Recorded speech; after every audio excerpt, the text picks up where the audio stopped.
Entonces, nada, empecemos y ya en el camino que Mateo se una a nosotros. Aprovecho un poco para presentarlos y avisar un poco la dinámica. La idea no es tener participaciones larguísimas o que esto se convierta en un monólogo, sino intentar ser muy prácticos a la hora de responder. Nos interesa muchísimo saber qué es lo que piensan ustedes sobre las elecciones subnacionales, los resultados y qué país nos está dejando. Sabemos que hay muchas cosas que han quedado suspendidas, esperando un poco estos resultados y viendo qué es lo que iba a pasar. Entonces, lo que a nosotros nos parece primero que es que queremos hablar también desde una perspectiva que pueda analizar analizar qué espacios van a tener las ideas de la libertad en municipios y gobernaciones en los próximos años, ¿no? Porque tampoco es que tengamos una perspectiva naive y ver esto como lo veíamos hace 5 años, solo en si es más o no más, sino también qué ideas van a proponer. Qué ideas van a no proponer, sino implementar aquellos que han sido elegidos y eso. Estamos con Lourdes Romero de Ladies of Liberty Alliance del capítulo de Bolivia, con Paula Peters de Presente y con Richard Ruiz con la librería Tú me dices porque se me ha ido el nombre, La Torre. La Torre. Más bien agradezco por el tiempo y por unirse a nosotros y empecemos. O sea, si podemos empezar contigo, Luli, y de ahí pasar a Pau y después Richard, nos pueden decir un poco qué sensaciones en general tienen, cómo se quedan con estos resultados preliminares que acaba de entregarnos el Tribunal Supremo Electoral. Creo que Mateo escribe y debe entrar. Sí, sí, en sí estamos ahí peleando por invitarlo, pero no.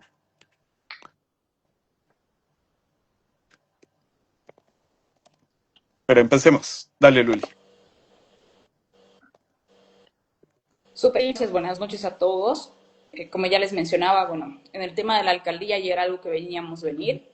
El tema de Manuel o de Mamén Saavedra ha sido una figura muy icónica dentro de todo lo que es estos últimos 3, 5 años, por el hecho de que inventó, ¿no? No es dos únicamente en lo estrictamente ahí se me fue la palabra.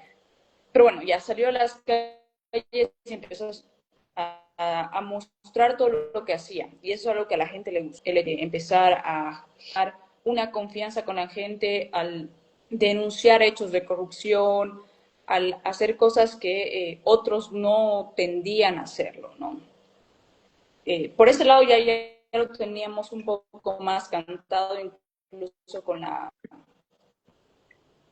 la encuesta que lanzó Unitel hace un par de meses. Lo que sí ha lanzado una sorpresa es el tema de gobernador, ¿no? La mayoría pensaba que Camacho, al no haber cumplido sus 5, o bueno, haber todo lo que era su gestión, Santa Cruz le iba a volver a dar una segunda oportunidad. Pero tampoco están así, ¿no? Hay cosas que le han pasado factura a Camacho, Creo que tenemos un problema, ¿no? Con el pero internet de Lourdes. tampoco le Luli, no sé si nos está escuchas. alcanzando a Otto para ir por delante de JP. JP, bueno, Ahí justo la perdimos.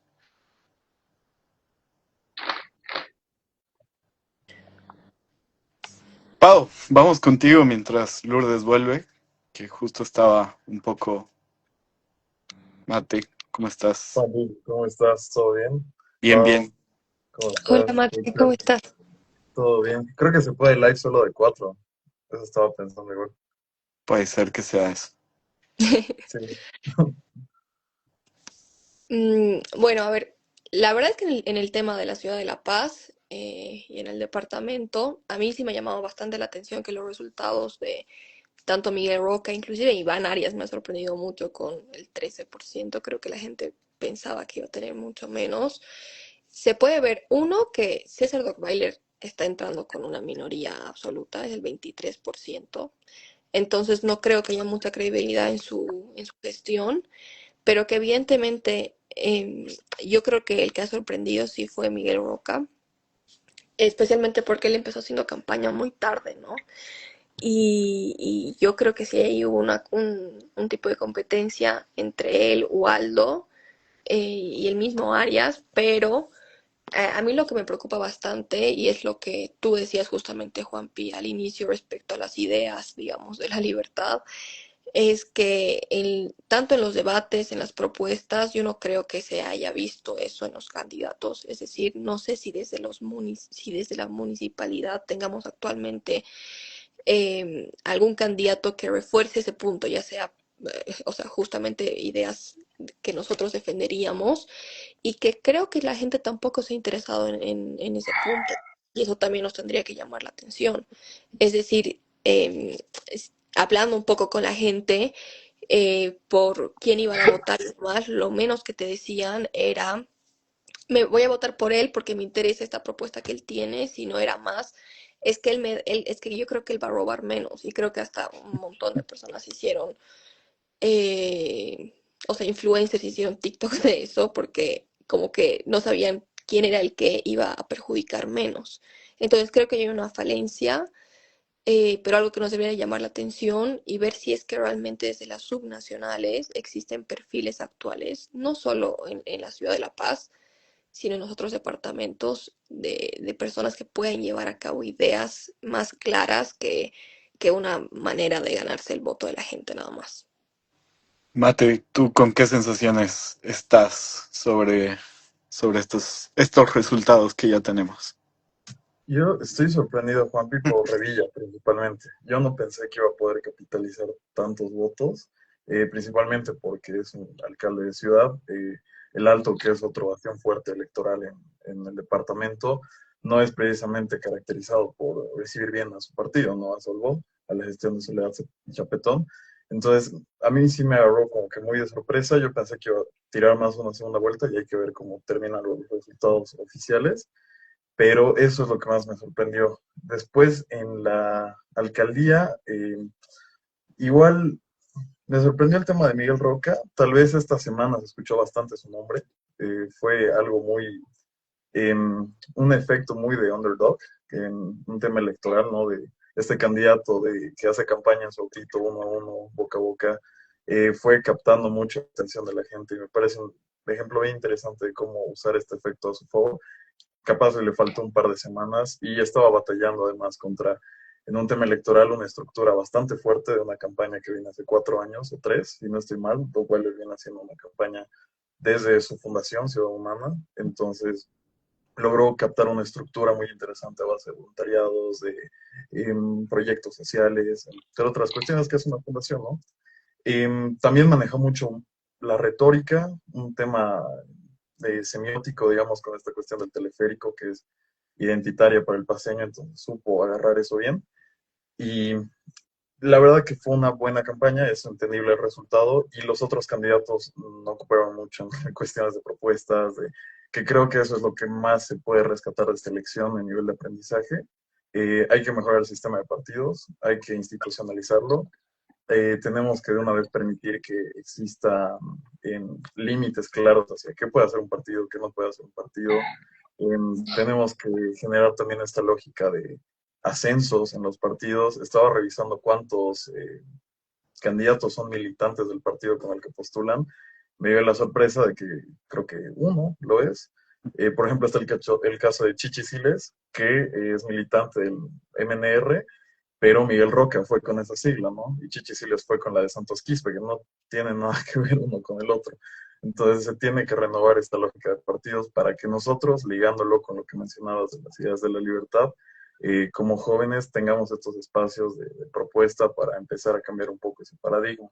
Las ideas de la libertad yo creo que se implantaron un poco más, tal vez, En una cuestión narrativa, se está haciendo mucho más popular la cuestión de bajar impuestos, de descentralizar la alcaldía, la gobernación, se está volviendo al debate de autonomías, entonces eso me parece muy interesante, es una buena base que tenemos que aprovechar, impulsarla más, pero yo me quedaría con esas impresiones de primera mano. Richard, tú desde Santa Cruz, ¿qué nos cuentas? ¿Qué te ha parecido? ¿Qué sensaciones tienes de los primeros resultados? Sé que hemos podido ver poco, han dado los primeros resultados y ya nos hemos conectado, pero me interesan muchísimo estas primeras sensaciones. Ok, bueno, claro. A ver, en relación a la alcaldía, era más que notorio, ¿no? Que había una preferencia indudable por Manuel Saavedra, desde su rol de concejal y fiscalizador, vamos a decir de algún modo, pero no sé si sea tan positivo aquello, porque una cosa es hacer esa cuestión y otra la cuestión de ser alcalde, y evidentemente Manuel Saavedra ha podido capitalizar muy bien y mostrarlo, digamos, a la población en general el trabajo que venía haciendo, pero no sé si sea un factor determinante para poder tomarlo en cuenta y considerarlo de manera positiva. Eh, por ejemplo, hay otro candidato que ha sido Fede Morón, digamos, ambos en su papel de concejales tenían el trabajo de fiscalizar, ¿no? Entonces, el trabajo que se ha visto de Manuel Saavedra ha sido un fiscalizador, vamos a decirlo en palabras breves, de peces gordos, de peces pequeños, digamos. Y eso ha sabido comunicarlo a la gente y la gente ha optado, a lo mejor lo ha simpatizado por él, pero no sé si realmente pueda ser rescatable realmente. Eh, Viendo y haciendo un análisis, digamos, por estos lados, de los candidatos que hay para la alcaldía, no veo una formación política como tal, sino más bien una especie de populismo que se ha dado y en este caso de preferencia se ha visto ya hace un tiempo a Manuel Saavedra, ¿no? Y siguiendo un poco esta conversación, ahora estoy intentando descargar algunos resultados. Me parece importante aclarar algunas cosas, ¿no? En Bolivia, para ir a segunda vuelta, te salvas de la segunda vuelta presidencial si sacas más del 40% y tienes un 10% de distancia con el segundo. Eso no pasa en las gobernaciones. Sí o sí tienes que tener más del 50%. Entonces, existe esta confusión, por ejemplo, que Luis Revilla o Leonardo Loza en La Paz y Cochabamba, respectivamente, estarían cerca de ganar en primera vuelta. Lo cierto es que ninguno de los dos se acerca al 50%. Por otro lado, pasa todo lo contrario en alcaldías. En alcaldía basta tener un voto más que el segundo para poder ser elegido. Por eso Pau mencionaba que César Weiler en La Paz está ganando la alcaldía solamente con el 23%, y eso obviamente le da poca legitimidad a su propia gestión porque empieza con una base muy pequeña y lógicamente la va a tener que pelear fuertemente en el Consejo Municipal. Eh, pero ¿les parece si vamos un poquito en orden? Si le damos una pequeña vuelta al país, sobre todo en el eje troncal, para ver más o menos qué es lo que ha pasado y qué sensaciones tenemos, cosa de que también Mate, Pau nos puedan hablar desde La Paz y tú, Richard, desde Santa Cruz, cosa de que también la gente pueda escuchar un poco qué sensaciones tienen. Empecemos contigo, Pau. ¿Qué, qué, ¿Qué viene en La Paz con un César Weiler alcalde? Bueno, sinceramente yo no creo que cosas muy buenas. Algo que sí me faltó puntualizar antes es que creo que en la ciudad de La Paz se destaca mucho el tema de más que ideologías en los candidatos a la alcaldía, incluso de gobernación, aunque ese es un tema aparte por el alto también, es el tema de la preparación del candidato. Por eso creo que de verdad Miguel Roca, por hablar inglés y un poco de aymara o quechua, no me acuerdo, y Mar. alemán, se ha ganado se ha ganado bastante apoyo por algo que puede parecer muy, o sea, no tan relevante, por así decirlo, pero sí creo que con César Burgweiler es muy evidente que no puede salir de su pasado masista. Es decir, la gente, por más de que ha intentado, y como lo decía Mate, no es que empezó campaña como muchos hace poco, sino hace años, y haber empezado una campaña hace tanto tiempo y aún así entrar con un porcentaje tan bajo, creo que te dice mucho de que sí, o sea, La Paz sigue siendo alguien, un municipio antimacista, por así decirlo. Entonces, yo no veo cosas buenas. Yo creo que hay que ver muy bien cómo va a estar el consejo ahora y qué tan buenos van a ser fiscalizando también. Porque a mí me preocupa mucho de que evidentemente con una salida del MAS del gobierno central, evidentemente sus intenciones van a ser rearticularse desde los municipios. Así que yo sí creo que me preocupa bastante lo que vaya a pasar con él como alcalde. A ti, Mate, hablemos un poco de La Paz y después pasamos a Santa Cruz. Sí, yo creo que igual como el gobierno nacional ahora, como el gobierno central, va a ser un gobierno de transición, el que viene en la alcaldía, en la gobernación lo propio. Creo que estamos viendo un escenario donde la alcaldía y la gobernación ya no van a ser una extensión del Ejecutivo y por ende de sus intereses. Entonces, bueno, en el caso de Revilla veremos cómo se desenvuelve eso. Pero específicamente con Doug Weiler, creo que va a haber mucha más autonomía en el Consejo, como mencionaba Pau, de que va a ser un consejo mucho más plural, tal vez. Van a haber, hay un montón de fuerzas políticas y eso garantiza que se va a tener que negociar bastante para poder implementar algún tipo de política pública que sea necesaria para el municipio. Y yo creo que los retos que tiene ahora el gobierno de transición justamente es la reconstrucción de la ciudad después de una pésima gestión de Iván Arias, la prevención tal vez que tendría que tener por este tema de los desastres, cómo va a cooperar con el gobierno central, tenemos que ver cómo se desenvuelve, específicamente por la propuesta de Rodrigo del 50-50 que está muy popular estas semanas. Veremos cómo van negociando eso y también la proyección que tiene que tener La Paz de aquí a la siguiente elección, ¿no? Hay que ver cómo va desenvolviéndose estos cuatro ejes, qué puede hacer César Duttweiler. Yo creo que no va a ser una mala gestión, tampoco creo que vaya a ser una buena gestión, al final es una gestión de transición, entonces no van a haber mega obras, no van a haber proyectos como puentes, más teleféricos, yo creo que tienen que sentar bases muy sólidas para que el municipio empiece a expandirse hacia ciertos lados o que empiece una proyección a largo plazo. Tú, Richard, ¿cómo la ves en Santa Cruz con Mamen Saavedra, alcalde? Bueno, yo creo que el primer reto fundamental que tendría que asumir, eh, básicamente es no mentirse a sí mismo, pues, ¿no? Y sobre todo no mentirle a la población que votó por él, o en todo caso, del por qué salió elegido como alcalde.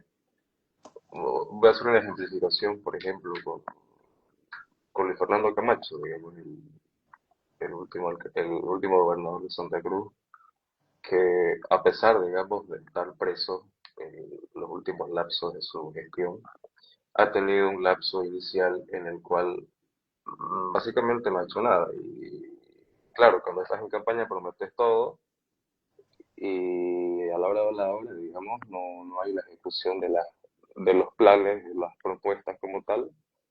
Y fundamentalmente creo eso, que el primer reto va a ser no mentirse a sí mismo y sobre todo a la gente que puso su voto y su esperanza porque hay un cambio, a lo mejor en la alcaldía, por ejemplo, igual, una pésima, venimos saliendo de una pésima gestión de Johnny Fernández, igual forma de Luis Fernando Camacho, ¿no? Entonces, yo fundamentalmente diría eso.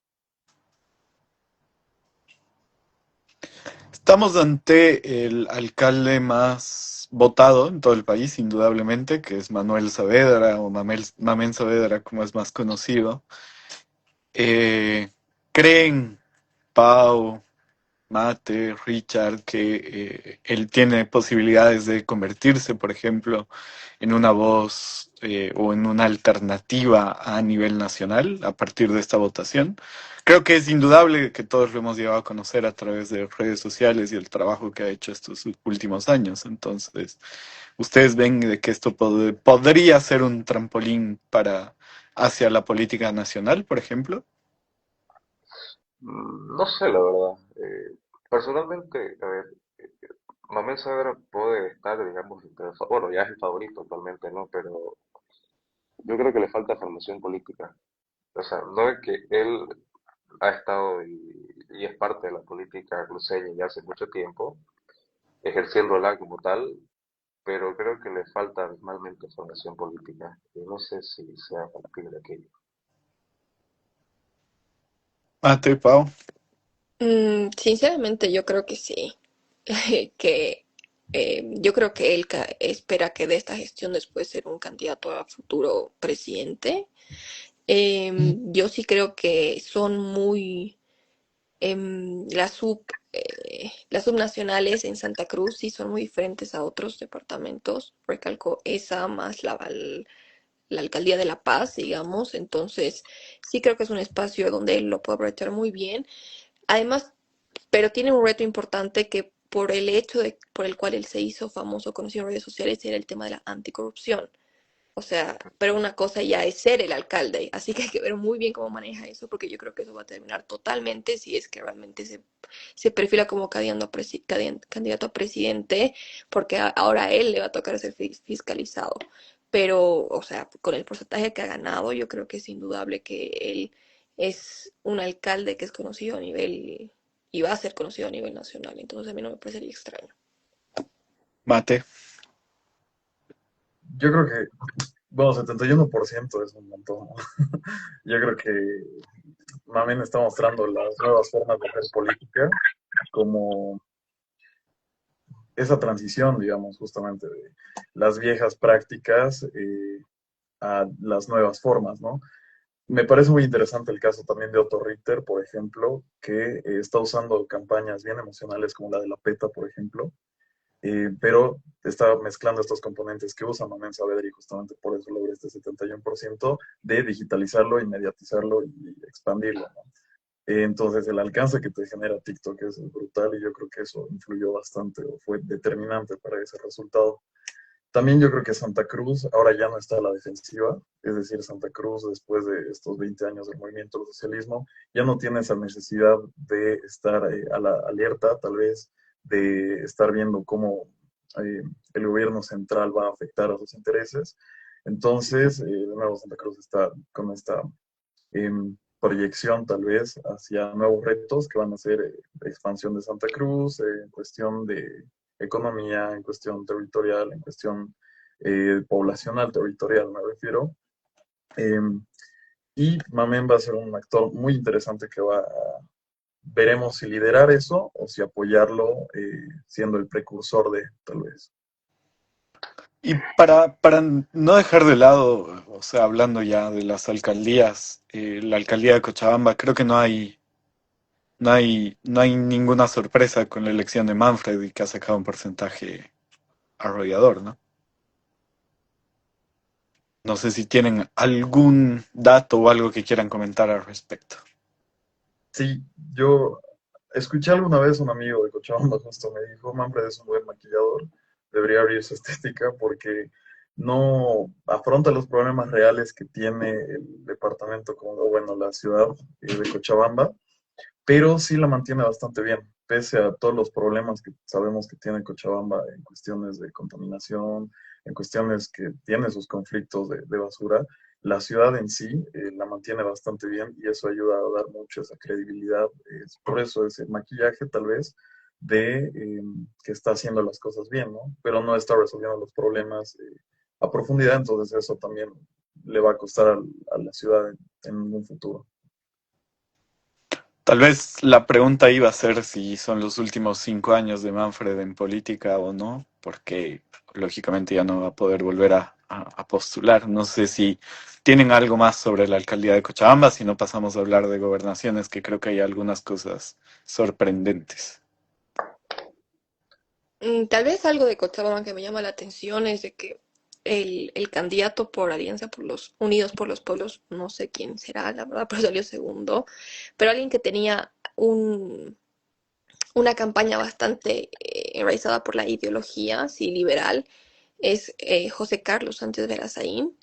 Y a mí sí me llama la atención, digamos, que él no ha logrado un buen porcentaje, si no me equivoco, es tercero o cuarto.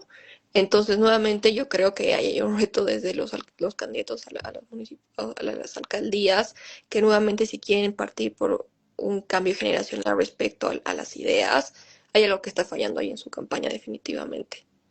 Y la muestra de que likes no son votos, ¿no? Porque al final del día, porque tienen uno o dos videos virales, hay personajes que creen que van a poder gobernar ciudades. Y eso de verdad que llama muchísimo la atención. Richard, ¿tú cómo estás con los resultados de la gobernación de Santa Cruz? Es casi segura una segunda vuelta entre Juan Pablo Velasco y Otto Ritter. Sí, sí, está más que evidente, digamos, que hay una segunda vuelta entre estos dos candidatos. Pero Juan Pablo Velasco, digamos, que viene de un panorama político como que más actual, o sea, ha sido candidato a la vicepresidencia de Reto Quiroga, entonces ha tenido, digamos, esa espuma política, o por lo menos estaba en la mente de la gente y eso le ha servido de algo, ¿no? Para poder proyectarse a nivel departamental. Otto Ritter, bueno, Otto Ritter es un político ya de hace bastante. Eh, Juan Pablo Velasco, creo que en la idiosincrasia de la gente, más o menos viene a representar la renovación política. Y a mí me nace una pregunta acá y es, digamos, si es que podemos discutirla, que si ser joven es renovación política.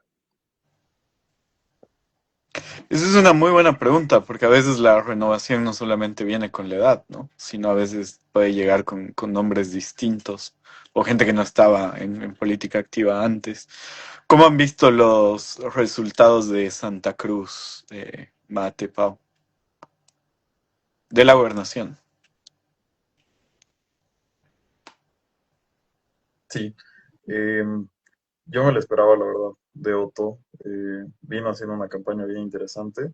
Es una vieja figura en lo político, eso justo en lo que empezábamos el live lo dijo Mario Oscar Ortiz. Es un viejo político, pero como estuvo inactivo tanto tiempo de la política, bueno, para los jóvenes es alguien relativamente nuevo, ¿no? Eso también muestra cierta prudencia como político, tal vez, de esperar el momento adecuado, que es una virtud política. Yo lo veo muy interesante. Hay que ver cómo se desenvuelve la segunda vuelta. Hay que ver a dónde van los votos de Creemos y de Patria. Entendería que no van a ir a JP por esta rivalidad política que tuvieron en las nacionales. Entonces, me parece muy interesante y de nuevo recalco esos retos que tiene Santa Cruz, ¿no? Tanto como gobernación como alcaldía de expansión población territorial, dónde va a crecer la ciudad y cuestión económica para ver qué más se puede hacer sin las trabas del masismo. Pau. Bueno, ahí yo añadiría que evidentemente Otto fue la sorpresa de la gobernación de Santa Cruz, bajo mi perspectiva. No sé si lo catalogaría como fue el Rodrigo Paz de Santa Cruz, porque creo que al inicio no se lo esperaban más un JP contra Camacho, pero sí dice mucho sobre la base que tienen algunos candidatos, porque evidentemente en esta segunda vuelta yo creo que cambian muchas cosas para Juan Pablo, porque al inicio sí se presentaba como como el primer candidato que iba a liderar todo, pero en las segundas vueltas yo creo que sí se va a ver mucho lo que decía Mate respecto a deudas, digamos, de otros políticos, que es más algún tipo de venganza, se podría decir, tal vez lo que ha pasado con Tuto Quiroga y Branco, entonces yo creo que se va a tratar más de eso que por tema de propuestas. Y ya para ir cerrando una reflexión final, tenemos los resultados en Cochabamba, donde Leonardo Loza está está primero en La Paz, donde César Dockweiler, aunque se ha dedicado estos 3 meses de campaña a negar su filiación masista, es difícil creerle. Y hay otros espacios en el país que seguramente veremos en municipios más chicos con la presencia del levismo, por ejemplo, que no solamente qué sensaciones se quedan, ¿no? Pero si sienten que estas elecciones subnacionales están acompañando el camino del país con los cambios que hemos visto en las últimas elecciones nacionales o que pueden llegar a resultar un problema, cómo sienten que le ha ido al gobierno y algún tipo de reflexión final. Creo que puede llegar a ser interesante que demos una vuelta por eso y que demos una vuelta por eso y ya cerremos para seguramente los cuatro, por cómo somos, ir a seguir viendo más resultados.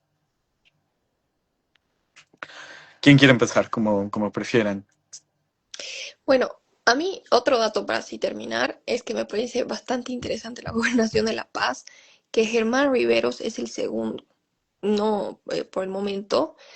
Todos esperaban un Luis Revilla versus Félix Pazzi para una segunda vuelta, pero Germán Riveros, que es parte es el gobernador de César Dockweiler, está segundo. Eso es algo que me ha recontra sorprendido, pero que igual tiene que llamar mucho la atención justamente para tal vez este análisis final de que tener un gobernador y un alcalde que tengan esa coalición, digamos, que tan bueno o malo puede llegar a ser para La Paz, tomando en cuenta que es la sede de gobierno y demás. Y en general yo creo que sí se tiene mucho la idea de acá se ve la fuerza, digamos, de Rodrigo Paz en las subnacionales y no creo que se lo haya visto liderando en estas subnacionales, sinceramente. Y yo creo que sí es bastante importante para ver un tema de gobernabilidad, totalmente ver cuántas alcaldías y gobernaciones van a apoyar a un gobierno nacional. Así que ahí yo creo que Rodrigo Paz tal vez sí se puede preocupar un poco y La Paz en específico, si es que, o sea, con estos dos resultados. Richard, y terminamos con Mate. ¿Cuál era la pregunta, Juanpa? No, ¿cuáles son tus impresiones finales? ¿Qué sientes que nos dicen estos resultados? ¿Cómo debería sentirse el gobierno? Si hay algún dato que no lo hayamos conversado para que tú puedas agregarlo. Ok, desde los resultados de Santa Cruz, bueno, el oficial, digamos, vamos a decir, es el de la alcaldía. Yo creo que se podría esperar un buen trabajo con el gobierno central. La gobernación, evidentemente, es más de seguro que haya una segunda vuelta, ¿no? Entonces, esperaría que haya un diálogo, una especie de concesión para que se pueda llegar a buenos resultados. Excelente, Richard. ¿Y tú, Mate? Yo, para ir cerrando, creo que Patria perdió tal vez esta elección porque esperaban posicionar a la mayoría de sus candidatos en las distintas regiones y no resultó. En especial, yo creo que el tema de Santa Cruz es un tema muy delicado que van a tener que ver cómo arreglarlo, tal vez negociando con el eventual gobernador que salga en la segunda vuelta. Em, Principalmente porque Santa Cruz es de los motores económicos del país, ¿no? Entonces, sí, es fundamental que tengan gobernabilidad, como ha mencionado Pablo. Em, Segundo, el tema del masismo. Yo creo que es también una derrota total al masismo después de las nacionales. Eh, ya se ve el rechazo total en estas elecciones a cualquier forma de masismo. Se ve desde que un candidato niegue su pasado masista y que ya se vea como una mala palabra el masismo. Eso a mí me parece un logro brutal de todos los bolivianos. Y también el tema de Johnny Plata, ¿no? Que poco se está hablando de Johnny Plata, pero ese era el último bastión del MAS en La Paz, donde estaban concentrados Llorenti, toda la cúpula arcista y lo que quedaba del levismo estaba concentrado con ese candidato específicamente. Entonces yo creo que fue una derrota contundente al masismo y fue también una advertencia a Rodrigo Paz de decirle, te hemos votado, pero no por tu cara bonita, queremos ver resultados también, ¿no? Sí, sí, eso es completamente cierto. Y ya se veía venir un poco el 2025 cuando César de Weiler escondía en sus publicidades el logo del MAS y medio que lo ponían abajito a un costado a la izquierda para que nadie se dé cuenta. Les agradezco muchísimo. La idea es hacer estos análisis paulatinamente. Seguramente la coyuntura política del país nos va a ir convocando. Creo que todavía queda muchísimo por conversar. Ojalá vengan siempre mejores días para Bolivia. Y nada, que estén muy bien. Y muchísimas gracias a todos los que nos han acompañado en este live.